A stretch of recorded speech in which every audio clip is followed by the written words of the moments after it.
Hi to everyone in the Ukraine and readers there. My name is Markus Zuzak and I'm the author of The Book Thief and Bridge of Clay. And I've got these questions here which I'm going to answer for those people interested. And there are 5 of them, so we'll see how we go. So here's the first one. Do you think writing fantasy or fiction changes your view of the world? And if so, did it frighten you before to watch how the plot that you invented finds a sudden repetition in life? Or how does your perception process life events into potential novel themes? Tough one out of the gate. Novels and fiction have always had the ability to tell great truths, and I love the idea that you go inside an imaginary world, but it also corresponds in some way to the world that you're living in. And that's what I've always found the greatest books to be. They could be set in foreign countries or foreign solar systems or universes, but you find yourself in them. And you find people you know in them, and people you love and people you don't love, and everyone mixed together that you come across in life. And so that's why, to me, fiction was always such a powerful thing.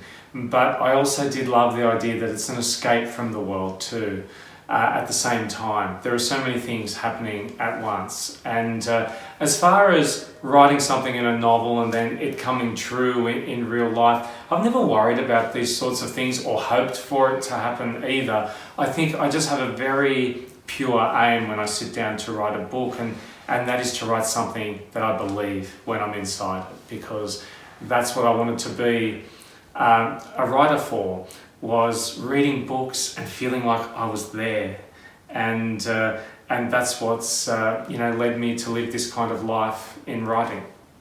So that's question 1. Question 2. What is your attitude towards film adaptations? Have you started to perceive your own book differently after watching the film adaptation of The Book Thief? I've always seen books and films to be 2 very different things, and seeing the world of The Book Thief in film hasn't changed the way I see it. If I think about the book again, I wouldn't really read the book again because I read it so many times writing it, but I wouldn't imagine that world differently. I see things very clearly when I'm reading a book, and then it's always a surprise to me when I see it in film, whether it's my book or anybody else's book that's been made into a film. So I love films, but I think I just love books that little bit more, because I feel like when you're watching a film, you really get to see the characters, and you feel the characters too. But I think when you're reading a book, you become the characters. There's something about having to imagine all the frameworks around them and where they are that I think makes it that little bit more special. Question 3. After writing the book, how long does the plot hold you? Is there always a line between fantasy and reality?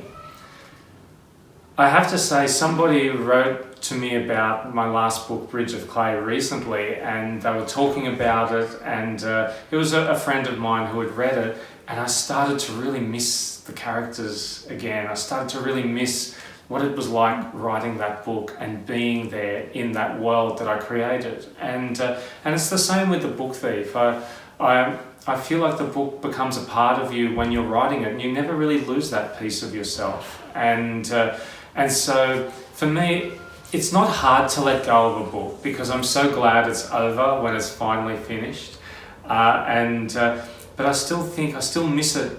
I miss it later on. And even the other day, I got a little bit teary thinking about my characters that I loved and put so much work into.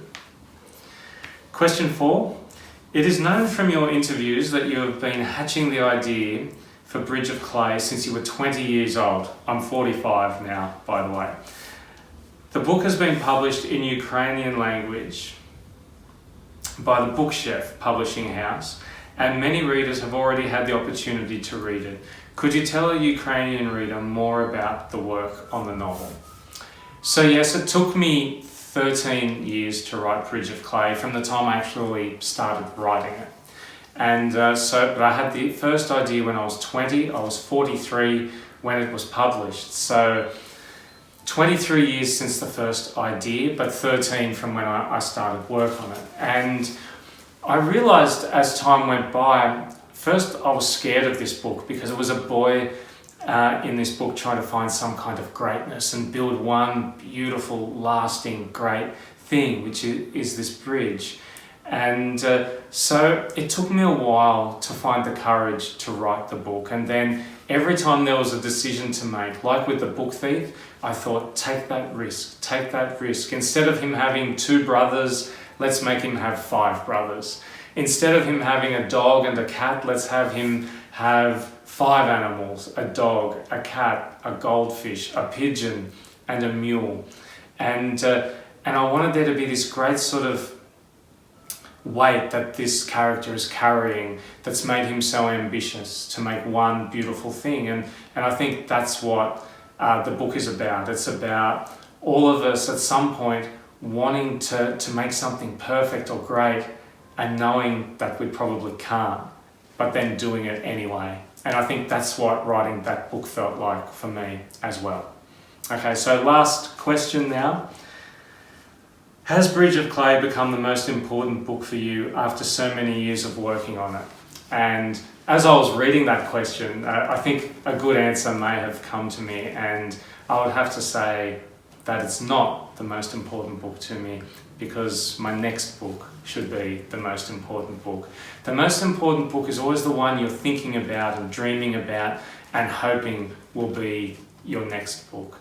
So I just want to say thank you to all my Ukrainian readers, and I hope you're doing well up there, and I send you all my love and best wishes from Sydney. And sorry if I say this wrong, but spasibo. Thank you.